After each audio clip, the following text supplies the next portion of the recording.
Sweet Home, Squid Game, All of Us Are Dead, Extraordinary Attorney Who, The Glory, La Traque dans le sang. Le point commun de ces séries, elles viennent toutes de Corée du Sud. Depuis quelques années, les séries coréennes rivalisent avec les séries américaines en termes de popularité. L'objectif de cette vidéo est de présenter dans les grandes lignes les K-dramas et d'expliquer l'essor qu'ils connaissent aujourd'hui. Que vous soyez néophyte ou expert en K-drama, j'espère que cette vidéo vous permettra d'en savoir un peu plus sur l'univers des séries coréennes. Qu'est-ce qu'un K-drama? Le terme K-drama est l'abréviation de Korean Drama, que je vais prononcer à la française, et d'ailleurs je vais prononcer la plupart des séries à la française, ce sera un petit peu plus pratique. Donc le terme Korean Drama fait référence au drama coréen. Lorsqu'on entend le mot drama, on a tendance à penser à un contenu dramatique, mais en réalité il s'agit d'un terme générique pour désigner des séries asiatiques. À titre d'exemple, si vous voyez le mot C-drama ou C-drama, il s'agit de dramas chinois et donc de séries chinoises. Par le passé, plusieurs dramas étaient des mélodrames avec des histoires de secrets de famille, de vengeance, de trahison, mais au fil des années, les dramas, qu'importe la nationalité d'ailleurs, se sont diversifiés et désormais ils englobent tous les genres. Vous pouvez avoir des séries dans le domaine médical, des séries historiques, des séries d'horreur, des séries d'action, des séries romantiques, bref, il y en a vraiment pour tous les goûts. De manière générale, les épisodes durent 1 heure ou un petit peu plus d'1 heure, et les séries ne comportent qu'une seule saison. Lorsqu'il y a une deuxième saison, on peut souvent la regarder sans avoir vu la précédente. Celles et ceux qui ne regardent pas ou très peu de K-drama peuvent peut-être se demander où regarder ces fameuses séries. Alors parmi les plateformes de streaming les plus populaires en France, c'est Netflix qui a le catalogue le plus varié, mais vous pouvez tout à fait retrouver des séries sur Prime, sur Disney+.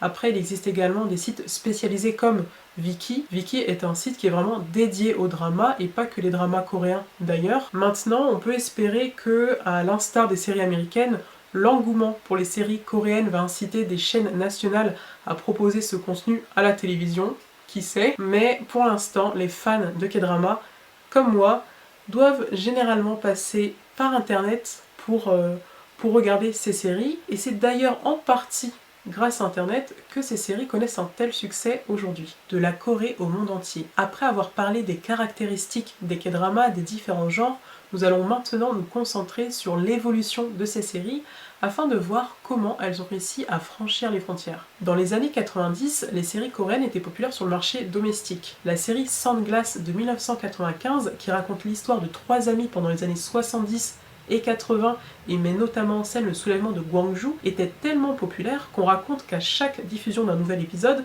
il n'y avait plus personne dans les rues de Séoul. Progressivement, ces séries se sont exportées vers les pays voisins, comme la Chine, le Vietnam ou encore Singapour. Les années 2000 vont véritablement marquer un tournant dans l'industrie du divertissement coréen. Dans son livre K-pop Culture, toutes les clés pour mieux comprendre la Corée, la journaliste Ophélie Surcouf écrit ainsi: au milieu des années 2000, alors que les téléspectateurs français passent à NCIS, Lost ou Grey's Anatomy, Autumn in My Heart et Winter Sonata débarquent au Japon. À elles seules, les deux séries créent un engouement phénoménal sur le territoire nippon. Ces deux séries sont également devenues très populaires au-delà de l'Asie, notamment en Égypte, au Népal, au Pérou, où elles étaient diffusées à la télévision. D'autres dramas ont marqué les années 2000 et ont fait des acteurs et des actrices de véritables célébrités. Je pense notamment à Full House, Coffee Prince ou encore Boys Over Flowers. Avec le développement d'internet, les séries coréennes ont pu toucher des internautes du monde entier.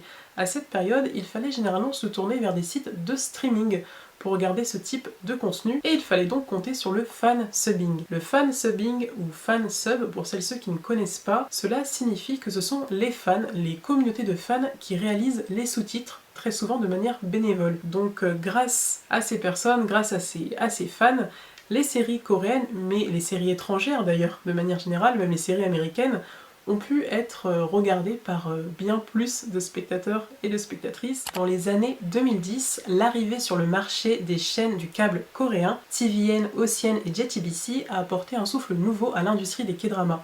Les chaînes nationales, KBS, MBC, SBS, ont donc dû s'adapter à ces nouveaux acteurs. Il y a eu une diversification des genres, et surtout la qualité d'image des séries s'est rapprochée de la qualité cinématographique. En 2016, un drama a cartonné. Descendants of the Sun de la chaîne KBS est devenu un tel succès que la Banque de Corée a estimé que cette série aurait généré plus de 836 millions d'euros de revenus pour l'économie coréenne à travers la hausse du tourisme, la création d'emplois ou encore l'export de produits. En janvier 2019, lors d'une conférence de presse à la veille du lancement de la série Kingdom, Min Young Kim, vice-présidente du contenu de Netflix pour la région Asie-Pacifique hors Inde, annonçait que la plateforme souhaitait permettre aux séries coréennes d'être mieux connues à l'international, ces séries étant déjà très populaires en Asie avec une très forte base de communauté de fans.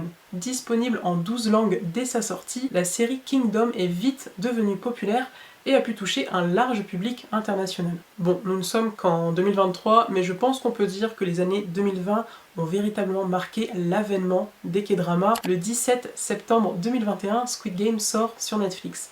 Il s'agit du meilleur lancement de l'histoire de la plateforme. Plus de 86 millions d'utilisateurs ont vu cette série mettant en scène des adultes devant survivre aux jeux de leur enfance pour remporter des millions. La série Squid Game et plusieurs membres du casting ont d'ailleurs été nommés voire récompensés lors de cérémonies de récompenses américaines. Vous l'avez compris, les séries coréennes étaient populaires bien avant Squid Game, mais cette série a eu un véritable impact dans l'industrie des séries et pas seulement dans l'industrie des séries coréennes. D'ailleurs, le fait que la plupart des séries produites par Netflix soient doublées dans plusieurs langues n'est pas anodin. Pour beaucoup de personnes, il est plus facile de suivre une série doublée plutôt qu'une série sous-titrée. La question que l'on peut se poser maintenant, c'est pourquoi les séries coréennes sont-elles aussi populaires? En 2021, Min Young Kim présentait plutôt revenait justement sur cet engouement. La vague coréenne, ou Hallyu comme nous l'appelons, est un grand moment de fierté nationale et nous sommes ravis d'y contribuer. Le pays n'est pas étranger à la narration de grandes histoires.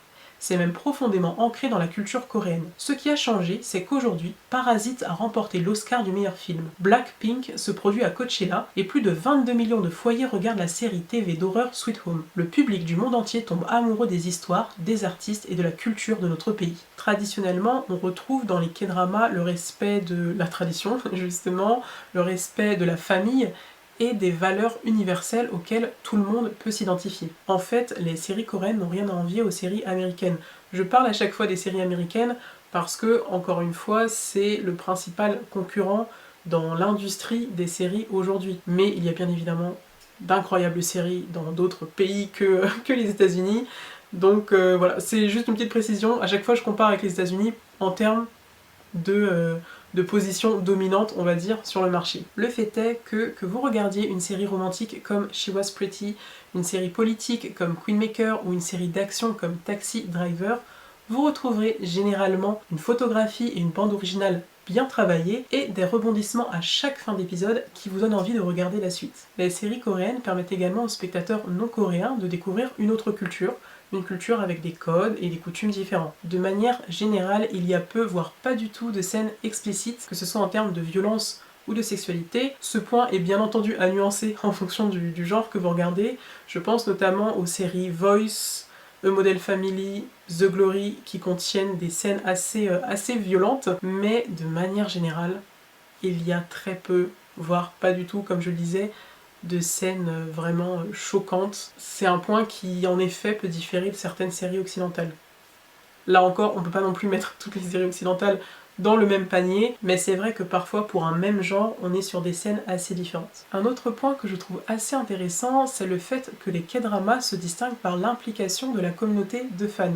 Comme écrit Simon Clair dans son livre Corée, la K-culture, les fans de drama ne se contentent pas de regarder, ils veulent aussi participer à la culture et s'y intégrer. Les lieux de tournage deviennent des lieux touristiques, les produits de beauté et vêtements montrés à l'écran sont souvent achetés par les fans et finissent en rupture de stock.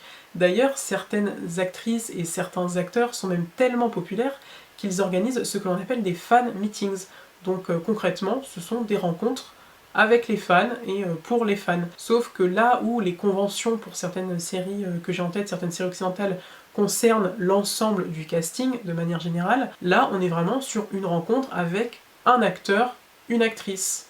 C'est quand même assez incroyable je trouve. Et c'est quelque chose que j'ai du mal à imaginer pour une seule personne. Aujourd'hui, les K-dramas représentent une réelle opportunité pour les acteurs de l'industrie du divertissement. En 2022, Disney+ a annoncé l'arrivée de K-dramas et notamment de créations originales sur la plateforme. Il y a quelques mois, en avril 2023, Ted Sarandos, co-PDG de Netflix, annonçait « Netflix est heureux de confirmer qu'il investira 2,5 milliards de dollars en Corée, notamment dans la création de séries, films et programmes non scénarisés coréens sur les 4 prochaines années. » À travers les K-dramas, l'un des éléments phares de la pop culture sud-coréenne, le pays du matin calme exporte sa culture et rayonne ainsi dans le monde entier. Le phénomène de la pop culture coréenne, appelé Hallyu, va toutefois bien au-delà des séries et englobe d'autres éléments, tels que les films, la musique, les webtoons, la gastronomie, mais ça, on le verra une prochaine fois.